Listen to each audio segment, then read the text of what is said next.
안녕하세요. 오늘도 동영상 강의가 있겠습니다. 오늘 배운 것들 수업 시간이 좀 짧아서 역시 특강 때문에 부족했던 부분들 좀 보충해 드리고요. 역시 마찬가지로 과제 수행하는 데 필요한 일러스트레이터 사용법에 대해서 조금 보충 설명해 드릴게요. 우리가 지금까지 굉장히 많은 걸 배웠는데 아마 이것저것 계속 배우다 보니까 좀 헷갈릴 수도 있고 또 까먹은 부분도 있을 것 같아요. 그래서 과제 수행하는 것 설명하면서 복습도 함께 해보도록 할게요. 수업 시간에 그 과제 내드리면서 설명해드렸던 것처럼 이 과제를 수행할 때 처음에 필요한 게 뭐라고 그랬죠? 그 작업할 때 필요한 것들을 준비하라고 그랬죠. 그래서 일단 우리가 그림 그렸던 그 이미지 있죠? 여러분이 이건 지난 과제 때 거라서 파일 이름이 좀 다른데 어쨌든 프리뷰형 JPG가 있을 거고 우리가 리터칭까지 마친 인쇄에 최종적으로 들어갈 TIF 파일을 만들었죠, 그죠? 그래서 이 TIF 파일이 있으면 되고요. 그 다음에 텍스트는 여러분이 기사에서 가져와야 하는데 어떤 친구들은 드래그해서 카피가 안 되는 경우가 있어요. 그럴 때는 미안하지만 타이핑을 다시 해야 할 거예요. 혹은 이 웹페이지에서 여기 보면 뷰 페이지 소스라고 이 크롬에서는 이렇게 나오는데 뭐 익스플로러 같은 경우에도 메뉴가 뭐였는지 기억이 안 나는데 페이지 소스 보기 뭐 이런 메뉴가 있을 거예요. 거기 보시면 그쪽으로는 이 텍스트에 접근할 수 있는 경우도 있어요. 만약에 본인이 이걸 다 타이핑하는 게 너무 억울하다 했을 경우엔 그렇게 소스를 통해서 가져와 보셔도 되고, 일단 이거를 바로 카피해서 일러스트레이터에 가져오기보다는 본인의 문서 프로그램에다가 일단 자료를 정리해 두는 게 좋을 거예요, 여러모로. 그래서 우리에게 필요한 정보, 자 제가 간단히 정리했는데 이 매체의 이름, 그 다음 이 기사가 입력된 날짜 혹은 뭐 수정된 날짜 뭐든 상관없어요. 어떤 기사가 릴리즈된 날짜, 이렇게 네, 기사가 나온 날짜, 그리고 타이틀 카피해서 페이스트. 이렇게 자동으로 태그 마크가 뜨네요. 카피 앤 페이스트 하려니까 한번 지워주시고, 그 다음은 글을 작성한 기자 이름 여기 있죠, 윤태희 기자. 그 다음 기사 본문 내용을 가져와야겠죠. 그래서 너무 지저분하죠, 그죠? 이런 뉴스를 어떻게 읽겠어요? 이렇게 방해하는 요소가 많아서, 그죠? 우리는 이걸 깔끔하게 다듬는다 생각하고 작업해 보면 되겠어요. 그래서 뭐 부분적으로 와 정말 엄청난 사이트네요. 드래그해서 카피해서 부분적으로 조금씩 붙여넣기 해서 이렇게 완결된 텍스트를 잘 정리된 텍스트를 준비해 놓으시는 게 편해요. 뭐 이렇게 오래 걸리는 일 아니죠. 그 다음에 기사의 링크, 우리 기사 출처를 밝혀줄 거예요. 그래서 기사 링크도 이렇게 텍스트로 넣어놓고, 제가 지금 이 텍스트를 정리한 이 프로그램이 맥에서는 기본 텍스트 에디트 프로그램이에요. 근데 윈도우에서는 아마 그 뭐죠? 그 기본 메모장 있죠. 메모장에다가 정리하시면 좋아요.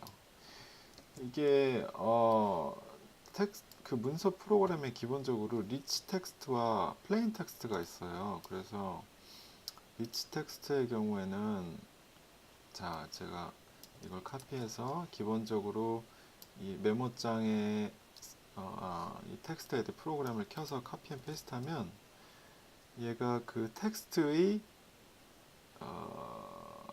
뭐야 CSS 정보, 그러니까 폰트의 그 모양 그대로를 가져오는 경우가 있어요.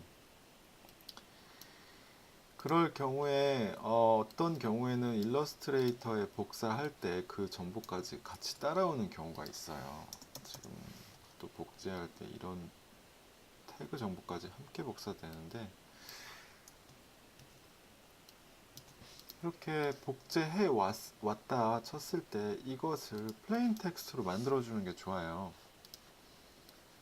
그건 어떻게 바꾸냐, 여기 보면 포맷에 make plain text 하면은 얘가 그 모든 장식들을 다 걷어내는 거예요. 그래서 기본적인 순수한 텍스트 자체만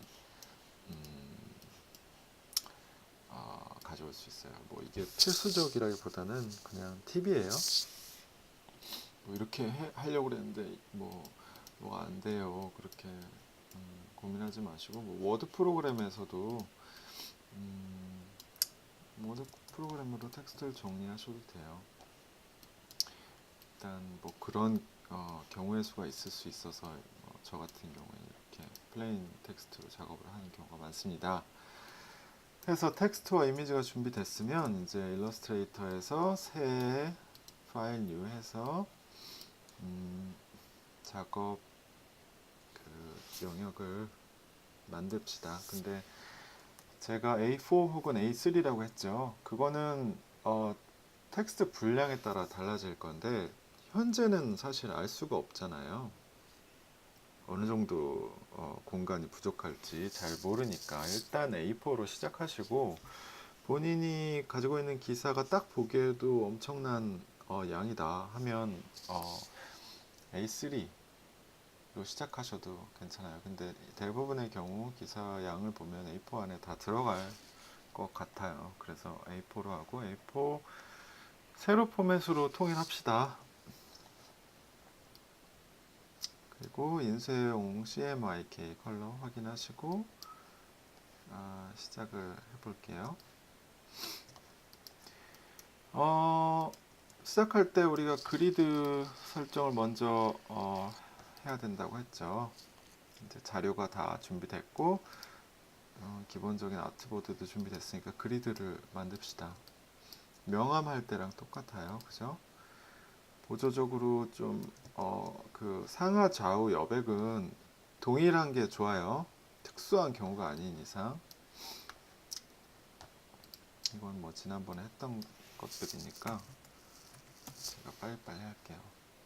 저는 상하 좌우 20mm, 그러니까 2cm 떼도록 하겠습니다.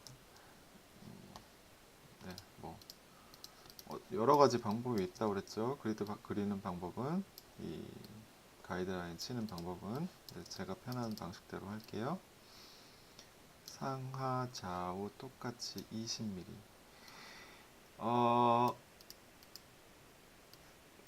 너무 좁지만 않으면 돼요. 근데 뭐 5mm 뭐 뛰는 것 같지도 않게 너무 작게 하지 마시고, 뭐 15에서 20mm 사이로 하시면 될 것 같아요.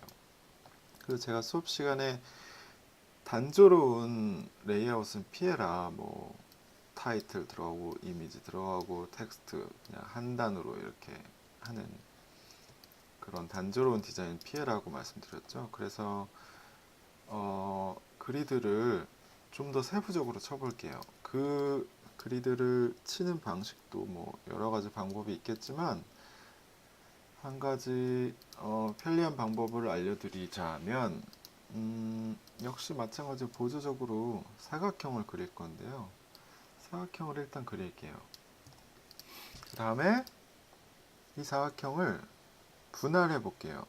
사각형을 선택하시고 오브젝트 패스에 보시면 디바이드 오브젝트 빌로우의 빌로우 밑에 스플릿 인투 그리드 선택하시면 이런 창이 떠요. 그래서 기본적으로 프리뷰를 켜두시고 이 로우 가로줄 몇 등분 할 거냐 하면 이렇게 늘어나고요.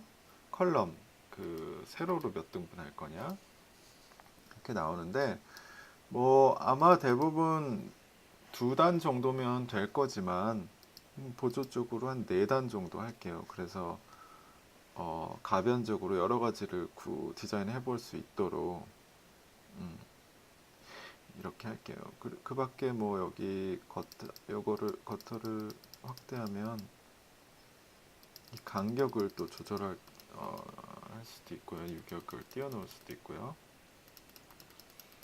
우리는 일단 이렇게 할게요. 이렇게 하시고 그리드를 또 칩시다. 거기에 맞게.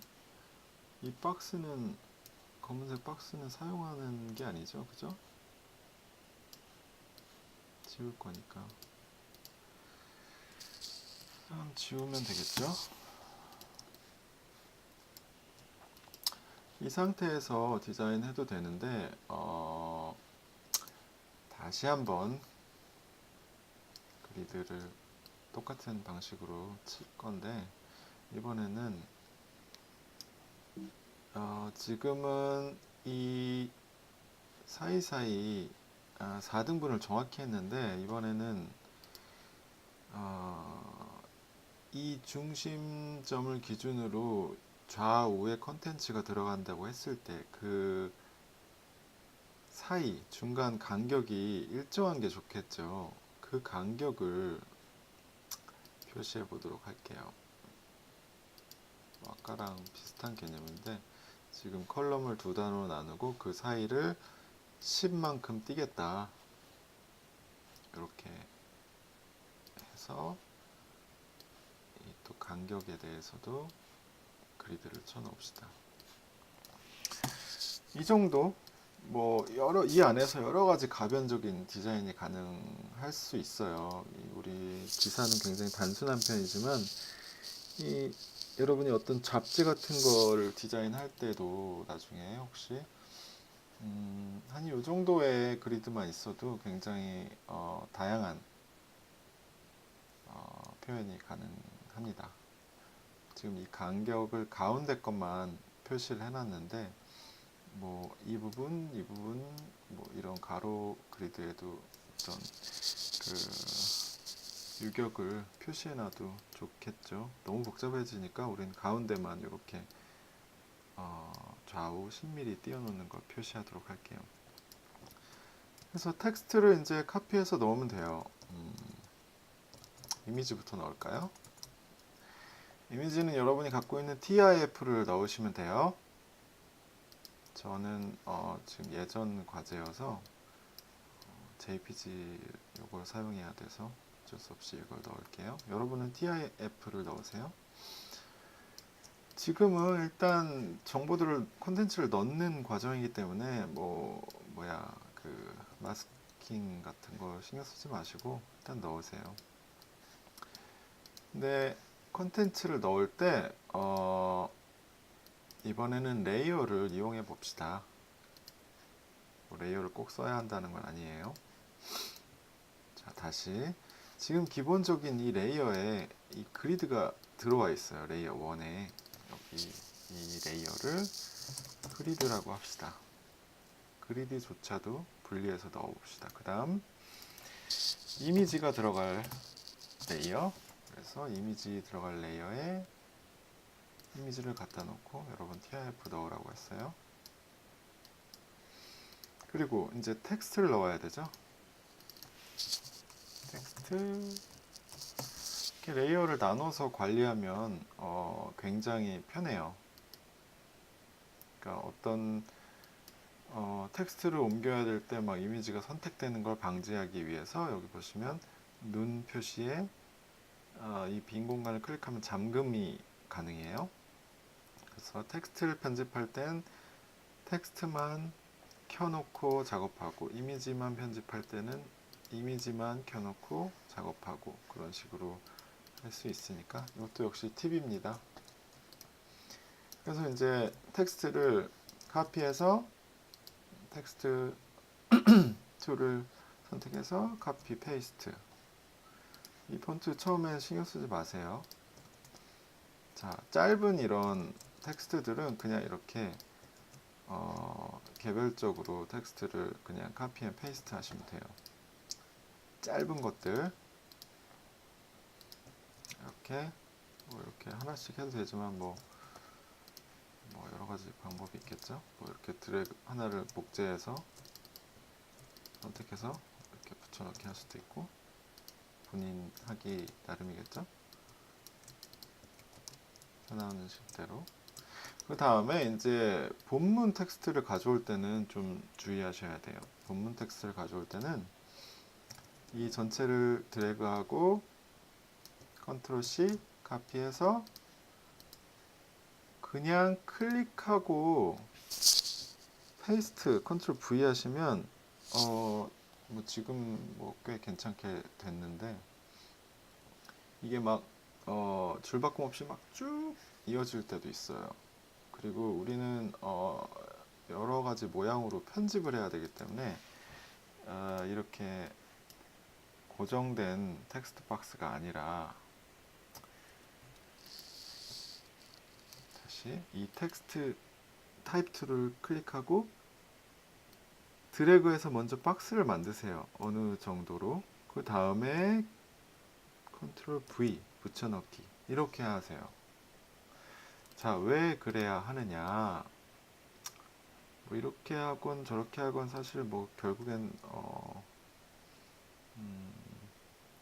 또 할 수 있는데, 그냥 클릭한 상태에서 붙여넣기를 했을 경우, 자, 이게 너무 이 레이어 바깥으로 나갔으니까 조절해 봅시다.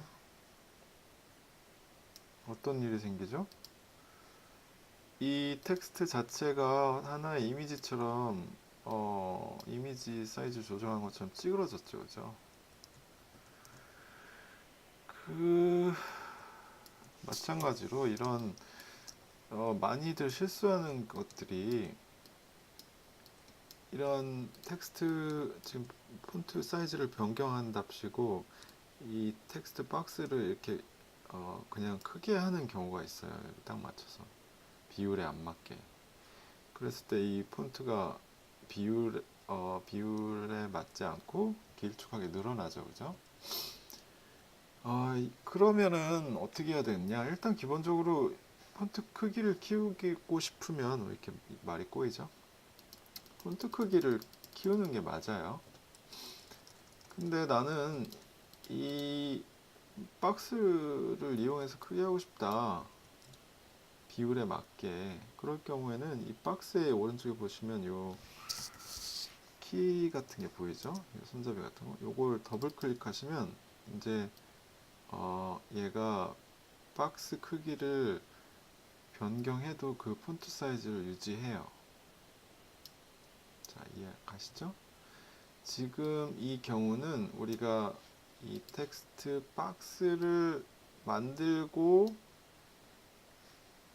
글자를 붙여넣기 한 거랑 비슷한 상태가 된 거예요. 여기 보이시죠? 요거. 요 손잡이를 다시 더블 클릭하면 이제는 텍스트가 이미지처럼 처리되는 거죠. 그 차이를 아셔야 해요. 어디까지 했죠? 우리가 텍스트를 넣고 있는데, 본문을 가져올 때는 텍스트 박스를 만들고, 뭐 크기는 상관없어요. 나 어차피 조절할 거니까. 그 다음에 붙여넣기 하세요. 자, 지금 일단 기사 출처는 뭐 그냥 텍스트 박스에다 넣으면 되고, 이렇게 텍스트와 이미지를 다 가져왔는데, 이제 조절해야겠죠. 제가 독자가 읽어야 할 순서대로 정보를 나열해달라 했죠. 해봅시다. 그러면서 우리가 마치 그림 그릴 때 어떤 요소들을 배치할 때 여러분이 알고 있는 조형 요소, 그죠? 조형 원리, 그런 것들도 함께 고려하면서 배치하시면 돼요. 중요도에 따라서. 자, 일단 여기서부터 해보죠. 뭐 나우 뉴스, 날짜, 이 기사에 비하면 중요하지 않죠. 뭐 신문사에서 정말 만들어내는 자료라면 이 로고도 중요하겠죠. 하지만 지금 우리한테는 이 타이틀이 가장 중요하겠죠. 중요도보다 먼저 중요도보다 순서를 생각합시다. 먼저 뉴스가 어디 매체에서 나온 거고 날짜가 언제 발행된 뉴스다. 그걸 독자가 읽는다고 상상하면서 배열하시면 돼요. 그 다음 타이틀을 읽겠죠. 그 다음에 누가 쓴 기사인지, 그 다음 텍스트를 읽겠죠. 그 다음 그림은 보조적으로 보면서 확인할 테고, 그 다음 그림 그린 사람이 누군지 그림 옆에 있어야겠죠. 그죠? 그 다음 기사 출처는 뭐 작게 들어가면 되겠죠. 뭐 그런 순서는 상식적으로 그렇게 생각하시면 되고, 일단 전체 레이아웃을 봤을 때 어떻게 디자인하는 게 좋을지 생각해 보셔야 해요. 그 정답이 있는 게 아니에요. 그림에 따라 또 분량에 따라 또 본인 취향에 따라 뭐 좀 정답은 정말 무한한 경우의 수가 있으니까. 근데 제가 봤을 때 지금 이 그림 지금 크게 덩어리로 봅시다. 이 타이틀과 이 기자 이름 이 덩어리가 있을 거고, 이 뉴스 매체와 매체가 나온 시간 또 요런 거, 이런 부가적인 정보가 한 덩어리일 거고, 하지만 그 세 가지는 되게 독립적이죠. 그죠? 그 다음 그림과 그림 그린 사람에 대한 정보가 있을 거고, 그 다음 크게 이렇게 세 가지 덩어리죠. 그렇게 봤을 때 이 글 분량이 꽤 많죠. 그죠? 이 한 블럭, 두 블럭, 세 블럭을 구성한다고 생각해 보시면 돼요. 근데 그림이 약간 이렇게 니은자 형태로 되어 있으니까 얘가 위에 있으면 좀 까다롭겠죠. 그죠? 자연스럽게 생각해 보자면 아래쪽에 이렇게 왼쪽 아래 구석에 있는 게 자연스러울 것 같아요. 어떤 무게감 있는 것이 아래쪽에 안정적으로 있는 게 맞겠죠. 여러분이 그림을 그린다고 생각했을 때도. 그럼 이게 그림이 여기 들어간다면 텍스트 단락 이 다음으로 무거운 이 덩어리 얘는 여기 있는 게 맞겠죠. 그죠? 혹은 이 위에 뭐 여기 한 단, 여기 한 단 그렇게 해도 되고. 그다음 타이틀은 그것과 관계 속에서 결정하면 되겠죠. 두 단으로 해봅시다. 여러 가지 경우의 수가 있지만, 근데 어떻게 하느냐? 그 텍스트 단락을 나누는 것은 텍스트 박스를 하나 그리고 두 개 그리고 따로따로 하시면 굉장히 불편해요. 그래서 지금 이 텍스트 박스의 크기보다 텍스트 양이 많잖아요. 그죠? 여러분이 이렇게 박스 크기를 크게 하면 그 텍스트의 양만큼 계속 나오죠. 그죠? 어딘가 가면 끝이 날 텐데, 오, 굉장히 크네요. 기네요. 이게 전체예요. 하지만 텍스트 박스를 줄이면 텍스트 박스 크기만큼만 보여줘요. 자, 이 그림이 이 정도 있어야 된다고 칩시다. 그러면 텍스트 이 정도 올 수 있겠죠? 그 다음에 다음 박스는 어떻게 만드냐? 다음 텍스트 박스, 이어지는 텍스트 박스. 여기 이미지를 잠굽시다. 이게 자꾸 걸리적거리니까. 이 텍스트 박스의 끝나는 지점에서 그 다음 텍스트가 이어지도록 박스를 하나 더 그릴 때는 여기 보시면 넘치는 텍스트가 있을 때 이렇게 빨간색 이 십자가 마크가 생겨요. 텍스트 박스 오른쪽 아래에. 자, 보이죠? 이 빨간색 네모를 클릭하시면 이렇게 커서가 바뀌어요. 새로운 박스를 그리라는 얘기예요. 다시 ESC 키 누르고 요 빨간색 네모를 지금 좀 화살표죠. 근데 빨간색 네모를 클릭하면 이렇게 변해요. 그 상태에서 본인이 다음 텍스트 박스 그리 위치에 가서 드래그해서 이렇게 놓으면 텍스트 박스가 하나 더 생겨요. 네. 자, 뭐 그림이 이렇게 니은자 형태니까 그 문단이 기역자 형태인 게 이렇게 상대적으로 보기 좋을 것 같아요. 그죠? 글쎄요. 여러 가지 경우의 수가 있겠죠. 근데 큰 구도는 이렇게 하는 게 좋겠다. 이 정도가 정해졌으면 그 다음에 이제 폰트를 정의합시다. 폰트를 바꾸고 또 크기를 바꾸고 굵기를 바꿔서 중요도에 따라서 강조하고 싶은 것들에서 뭐 중요하지 않은 것, 오늘 좀 말이 꼬이네요. 이해해 주세요. 그 위계에 따라서 그 우리 명함할 때도 말씀드렸지만 위계에 따라 이제 디자인을 하시면 돼요. 폰트를 하나씩 바꿔 나가 보죠. 근데 하나씩 바꿔도 되지만 일단 크게 폰트의 종류가 너무 많으면 안 된다고 그랬죠. 두 개 혹은 심지어 하나의 폰트를 쓰는데 그 안에서 패밀리를 다르게 하는 게 가장 좋다고 말씀드렸어요. 그래서 제가 뭐 늘 쓰는 나눔 바른 고딕으로 할게요. 자, 무료 폰트에 대해서 폰트가 난 없다. 그래서 난 도둠으로 했다. 그렇게 말씀하실 수도 있는데 도둠 굴림으로 작업하지 마세요.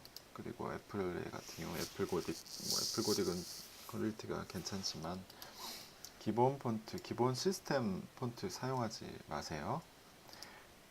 난 폰트가 없는데 어떻게 하느냐. 자, 다운 받으시면 돼요. 근데 아무 폰트가 아니고 무료 폰트를 다운 받으셔야 되는데 무료 폰트를 제공하는 곳들이 여러 곳이 있어요. 그 지금 보시면 아시겠지만 제가 쓰는 네이버에서도 이런 폰트들을 제공하고요. 나는 바른 고딕에 다운 받으실 때는 TTF 윈도우용 OTF 맥용이 있는데 전문적인 디자이너에게는 OTF가 좋아요. 그 차이는 여러분이 알아보시기 바랍니다. 그래서 뭐 이 폰트 패밀리를 다 다운 받으셔도 좋고 뭐 요즘에는 브랜드들에서 혹은 기업이 자기 고유의 폰트를 만드는 경우가 많아요. 만들어서 그걸 무료로 배포하는 경우가 많아요. 뭐 삼성이면 삼성, 뭐 지금 보시면 배달의 민족의 뭐 여러 가지 폰트들도 있는데 네, 이런 걸 다운받아 쓸 수도 있겠죠. 하지만 단점이라고 하면 이 폰트를 써서 뭘 디자인하면 사람들이 이 폰트를 보자마자 배달의 민족을 떠올릴 수 있겠죠. 그런 건 뭐 안 좋을 수도 있겠죠. 이건 에러가 뜨네. 아모레에서는 아모레 아리따 폰트라는 걸 배포해요. 검색해서 찾아보세요. 다음에서도 다음체를 네이버에서 다운받네요. 그다음 서울시 이런 공공기관에서도 폰트를 만드는 경우가 있어요. 서울 서체 뭐 여러분이 어떤 공기업의 디자인을 할 때 이런 걸 써줄 수 있겠죠. 혹은 여러분이 어떤 브랜드와 협력해서 디자인할 때 그 브랜드 자체의 폰트가 있으면 그 폰트를 써주면 아무래도 좀 더 그 브랜드에서 좋아하겠죠, 그죠? 그 밖에 여러분이 돈이 많다. 나는 이 정도 돈을 투자할 수 있어 할 경우에 이런 유료 서체를 라이센스 비용을 지불하고 사용할 수도 있겠어요. 요즘에는 네, 정말 마음에 든다 했을 경우에 그 사용할 수 있는 범위를 확인하시고 다운 받으실 수 있고, 네이버에서 무료 폰트 검색하시면 그 라이선스와 상관없이 사용할 수 있는 폰트들 목록이 있으니까 좀 다운받아 놓는 것도 좋겠어요. 그렇지만 너무 막 장식적인, 그 폰트를 보자마자 어떤 되게 진부한 어떤 이미지가 떠오르는 그런 폰트는 지양하시는 게 좋겠다는 말씀드립니다.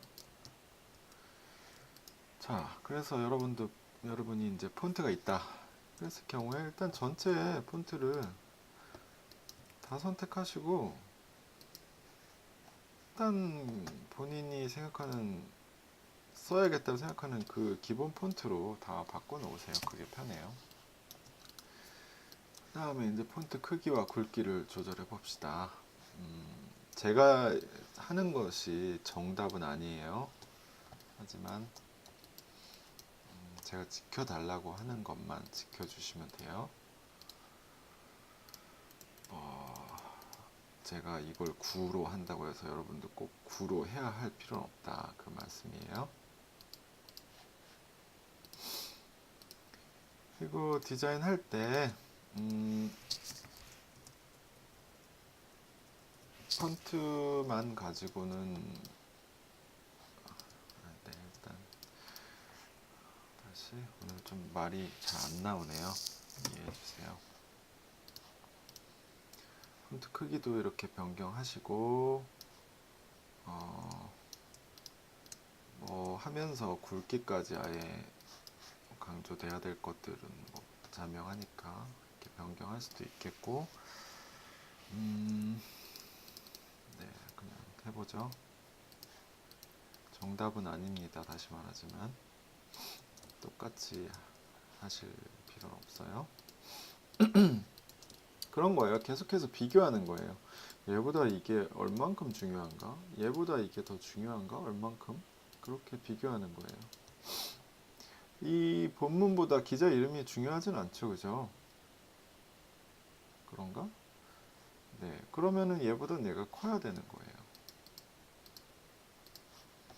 얘가 8, 한 9 정도 갈까요? 9. 네.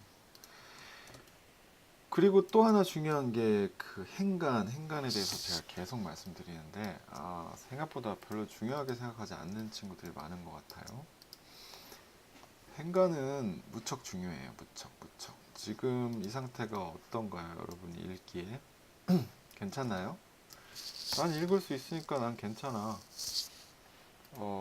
하시면 뭐 그렇게 주장하면 할 말은 없죠.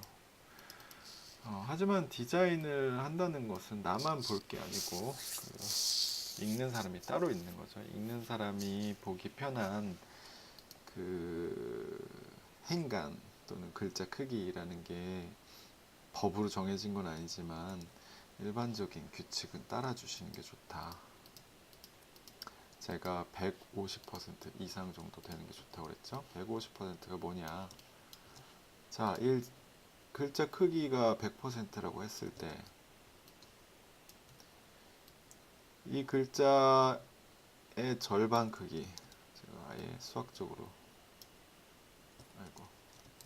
150%라는 것은 이 크기죠. 100%의 150% 이상 돼야 된다.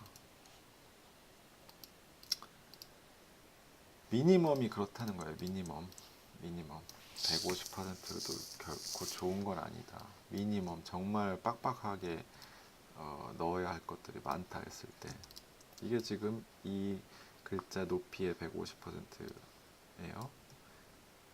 얘보단 넓어야 된다. 하지만 조금 더 여유 있는 게 좋겠죠. 그죠? 조금 더 여유 있는 게 좋아요.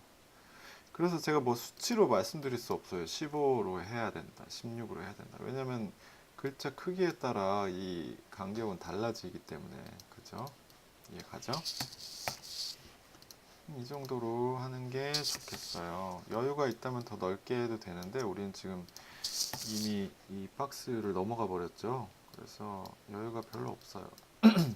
그 최소한을 넘어서 최대한을 찾는 게 디자인의 과정이라고 생각하시면 돼요. 지금 뭐 상대적으로 여유가 있어요. 그죠? 여기도 공간이 있고 타이틀과 그림 이걸 안 했네요. 일러스트레이터 이름은 대체로 작게 들어가죠. 누가 그렸는지는 정말 소수의 사람만 관심이 있으니까. 내 기준으로 생각하면 내 이름이 제일 중요하지만 기사를 보는 사람은 타이틀과 이 본문이 중요하겠죠. 그죠? 그다음 기사 출처는 이 수업 때만 줄 건데 기사 출처는 가장 중요하지 않은 정보라고 합시다. 오늘 굉장히 말이 안 나오네요. 기본적으로 기사는 우리가 가이드 라인에 이렇게 쳤죠. 여백을 이렇게 설정했으니까 이 안에 디자인을 해야 돼요.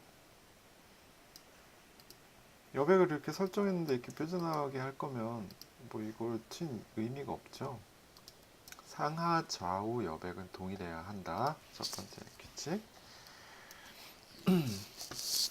자, 지금 벌써 최초보다 뭐 디자인적으로 좀 괜찮아졌죠. 여기서 조금 더 디테일하게 가봅시다.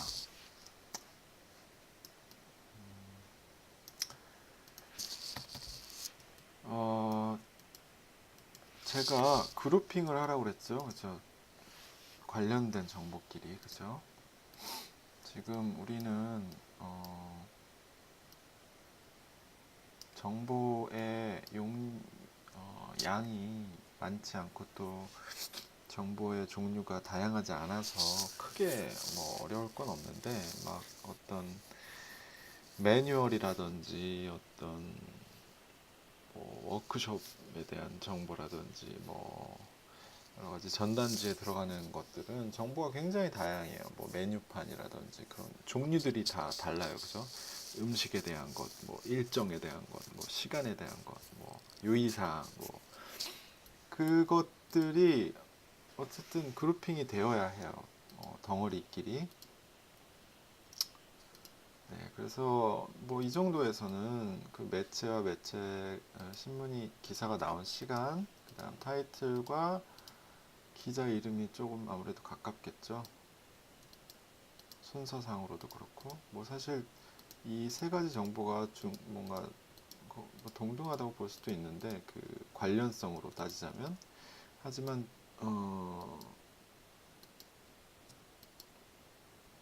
뭔가 읽는 느낌을 생각해 봤을 때 타이틀을 읽고 누가 썼구나 하고 그 다음 글을 집중해서 읽고 그 글과 가까이에 어떤 이미지가 보조적으로 글 가까이에 있고 그 다음 일러스트레이터 정보는 이 전체 글을 읽는데 방해가 되지 않는 선에서 아주 조그맣게 들어가면 될 것 같아요. 그래서 이런 배치가 나왔습니다. 그래서 이 매체와 시간 정보 그 사이의 덩어리 그 여백이 조금 있어야 될 것이고 타이틀과 기자 이름과 또 이 텍스트 사이의 여백이 좀 있어야 될 것이고 이런 식으로 덩어리가 표현이 돼야 돼요. 표현이라기보다는 덩어리로 구분을 좀 해줘야 돼요. 여백이 이렇게 있어야 된다는 얘기예요. 그리고 보조적으로 이런 라인 같은 걸 활용할 수도 있겠어요. 좀 더 명확하게 구분해 줄 수 있겠죠. 라인이 어디 갔니? 이 면의 색상과 선의 색상을 헷갈리면 안 된다고 그랬어요. 선의 색상 검정색.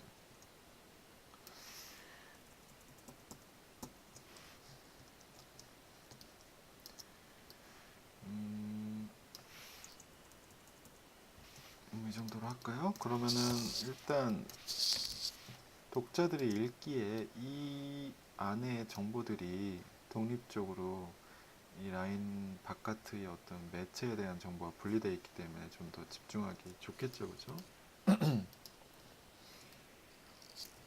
뭐 이 사이사이에도 필요하다면 라인으로 구분을 해줄 수도 있겠어요. 하지만 지금 같은 경우에는 크게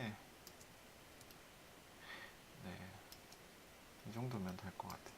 어쨌든 중요한 건 관련성 있는 정보들끼리 그룹핑이 되어야 한다.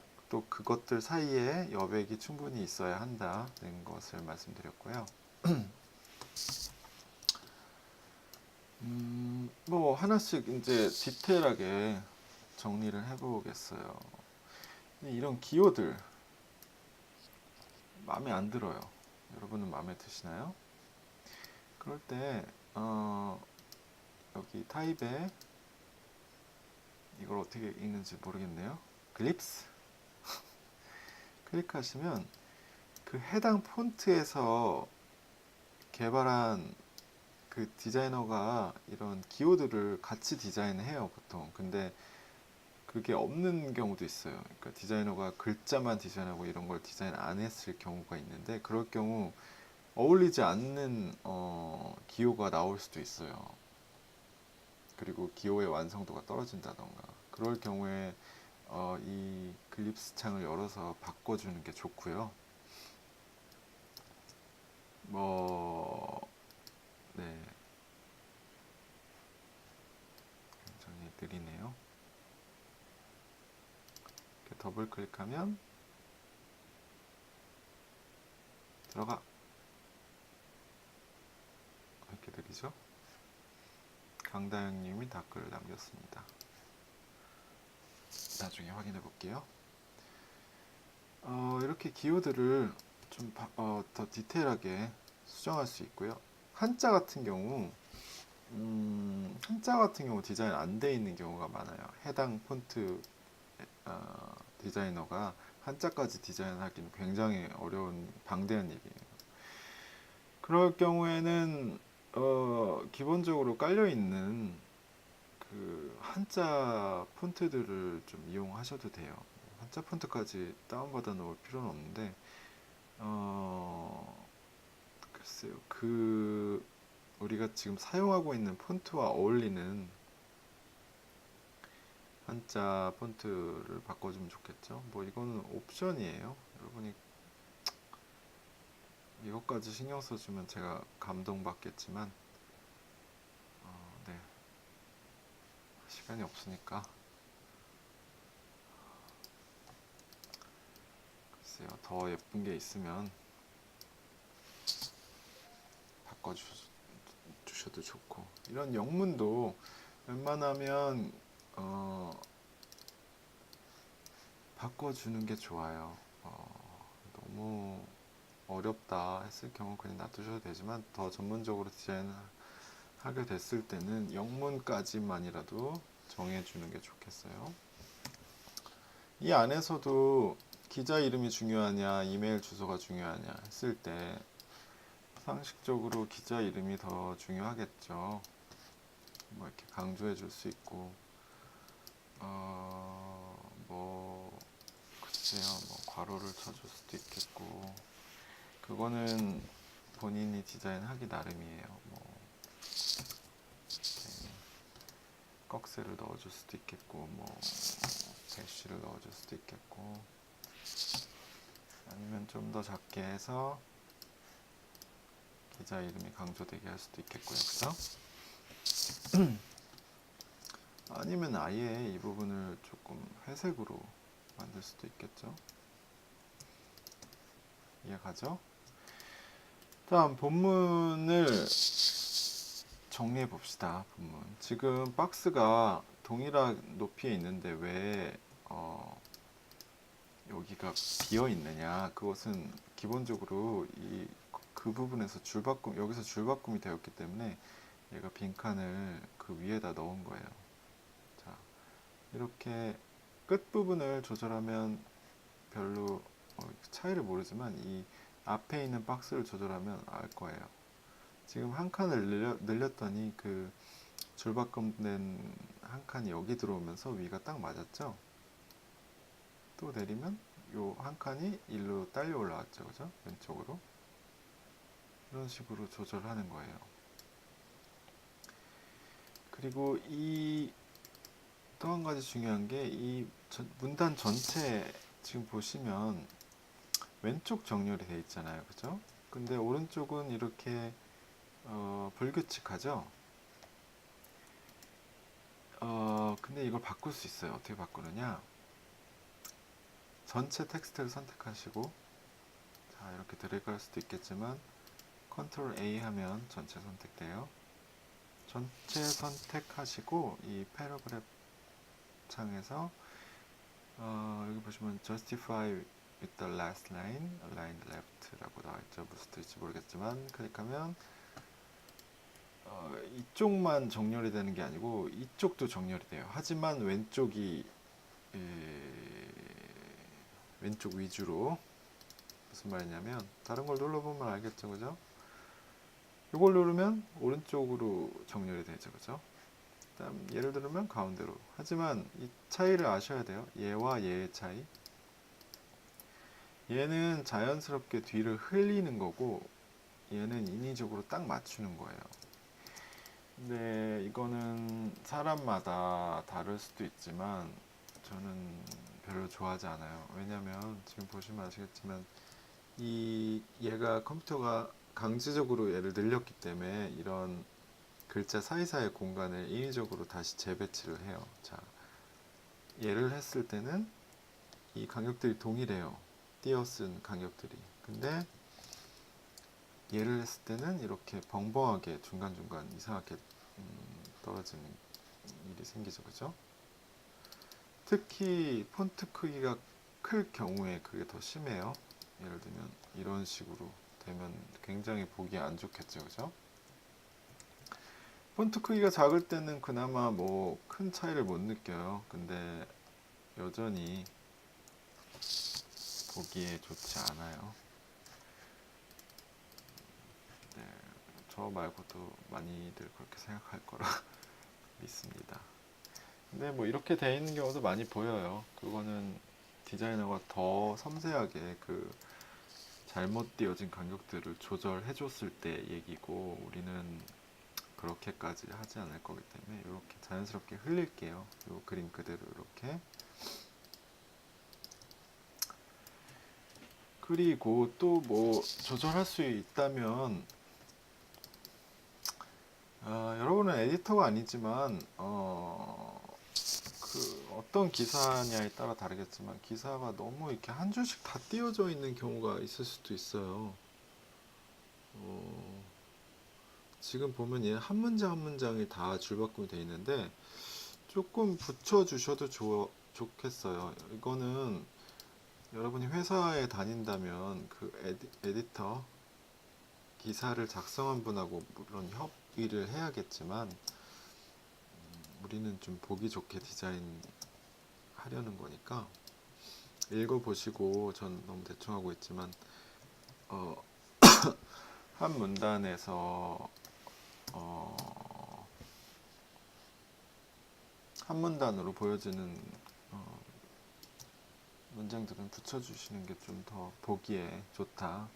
그렇게 에디터를 설득할 수도 있겠죠. 이게 너무 떨어져 있어서 이렇게 좀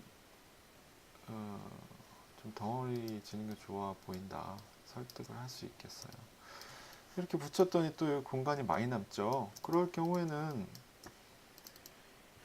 글자가 좀 더 큰 편이 읽기 좋으니까 이렇게 크게 하는 게 좋겠죠. 여유가 있으니까. 하지만 글자를 크게 했더니 또 이게 좁아졌어요. 행간이. 그러면 또 행간을 넓혀줘야겠죠. 적당히. 자, 이 정도면 괜찮을 것 같아요. 그리고 지금 이 따옴표는 괜찮은데 어떤 따옴표의 경우는 아까 그 글립스 설명할 때랑 같은 경우인데 폰트에서 디자인되어 있지 않은 기호를 가져왔을 경우에 그 글자와 글자 사이 간격이 굉장히 엉망이 되는 경우가 많아요. 그럴 경우에는 글립스에서 이 폰트 패밀리에 있는 그 따옴표를 가져와 주는 게 좋다. 지금 나눔 바른 고딕에서 디자인한 따옴표는 요거예요. 여기도 있죠? 두 가지 종류가 있는데 앞, 뒤 시작하고 끝나고 나눠서 할 수도 있고 그냥 하나로 통일할 수도 있는데 그건 본인 취향이에요. 어쨌든 따옴표 앞에 이렇게 큰 공간이 남아 있으면 안 된다. 어떻게든 그걸 해결하세요. 하시는 게 좋아요. 해결 안 하고 디자인했다라고 할 수는 없겠죠, 그죠? 아무것도 안 했으면서, 그죠? 네, 실제로 디자이너들은 훨씬 더 많이 챙겨요. 예를 들면 뭐 이런 숫자도 균일하게 동일한 폰트들로 바꿔서 더 예쁘게 하기도 하고, 우리는 영문에 헬베티카를 썼으니까 또 바꿔볼까요? 더 세밀한 디자인이 가능해요. 여러분이 신경을 얼마나 쓰느냐에 따라 훨씬 더 깔끔한 디자인이 나오게 되어 있어요. 여러분 만약에 그림에 시그니처가 있다면 뭐 없어도 돼요, 사실. 근데 얘가 중요한 건 아니에요, 그죠? 기사에서 너무 자아가 강해서 이렇게 본문보다 큰 글씨체로 해두시면 안 돼요.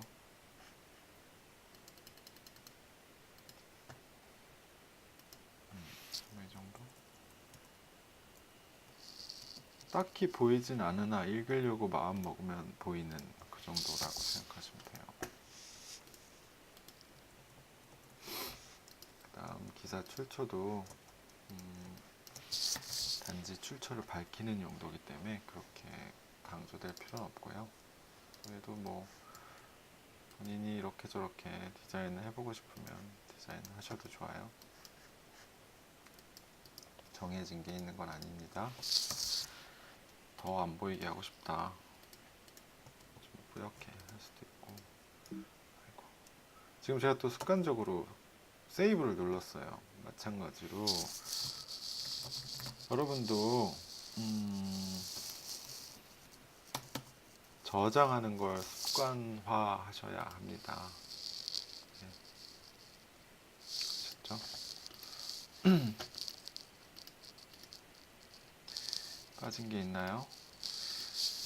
뭐 일단 뭐 이 정도로 마칠 건데, 말씀드렸지만 이게 한 가지 답이 정해진 게 아니에요. 어떤 레이아웃이라는 게. 자, 제가 만들었던 걸 보면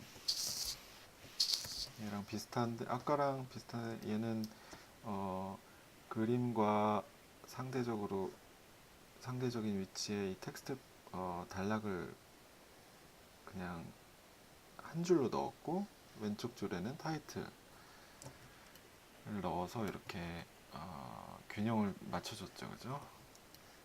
그 다음 이 폰트도 굵게 얇게 변화를 줘서 좀 더 강조를 했고요.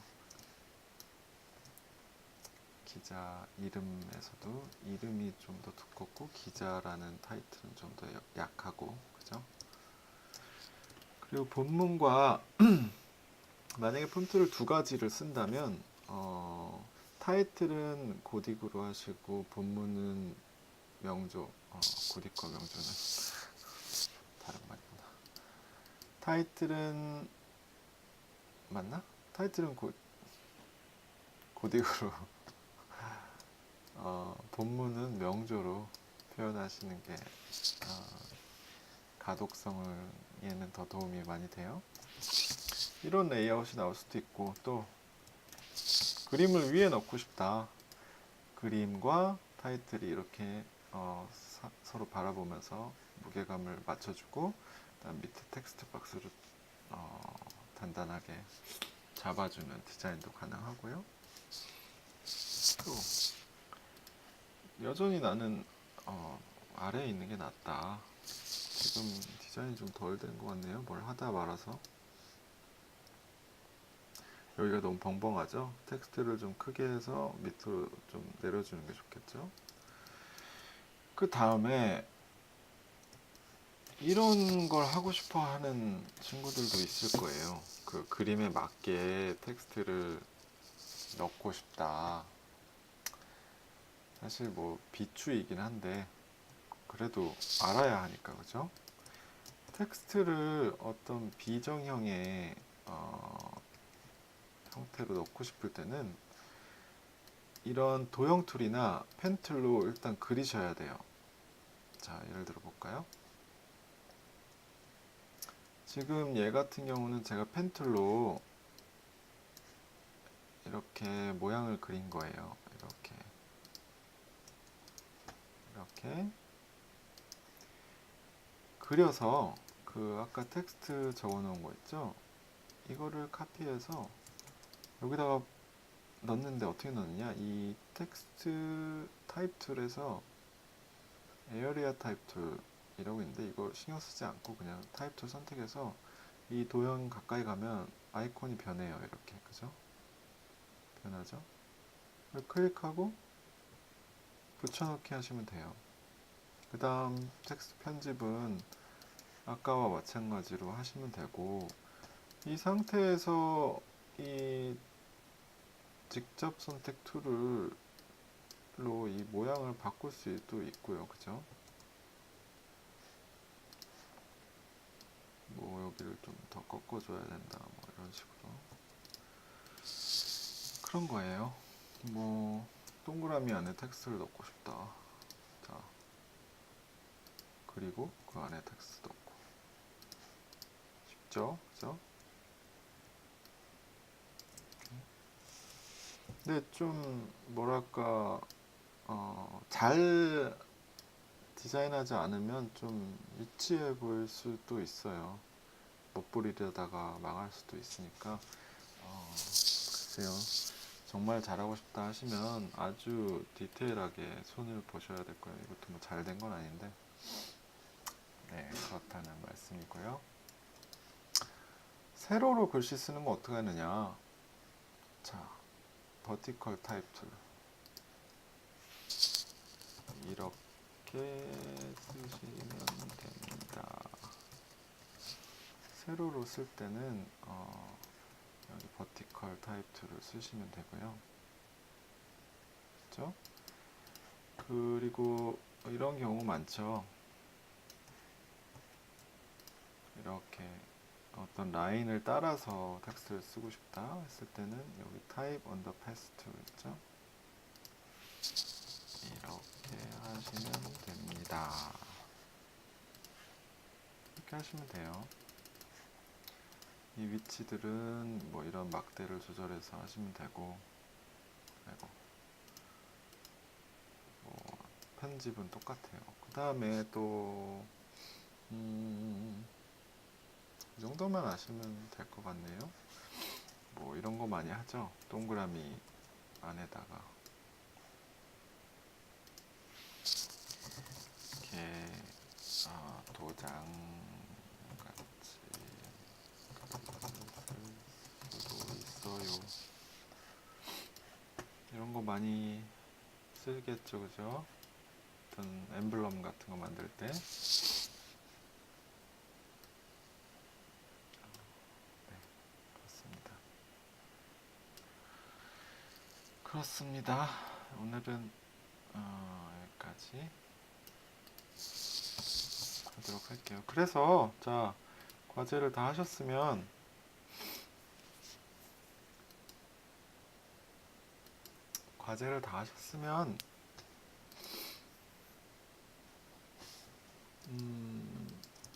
뭘 해야 한다고 그랬죠? 체크해야 될 거. 이미지는 여기 보시면 인베드라고 써 있는데 인베드 버튼이 unembeded라고 써 있으면 신경 쓰지 않으셔도 돼요. 근데 embed라고 버튼이 되어 있으면 embed를 누르셔야 돼요. 그래서 unembed를 만드셔야 돼요. unembeded라는 거는 이미지가 여기 이미 와 있으니까 네가 다시 embed를 취소할 거냐라는 거죠. 그죠? 이 상태여야 하고, 그리고 이미지 PPI가 300 이상이어야 합니다. 저번에 했죠. 그 다음 텍스트, 모든 텍스트는 자 타입의 어딨냐, create outline 이렇게 해서 있죠. save as pdf 저장, 일러스트레이터 디폴트 save pdf 하셔서 pdf를 과제 제출 폴더에 올리시면 돼요. 평가 요소는 이메일에 공지한 대로입니다. 네, 수고 많으셨습니다. 뿅. 안녕.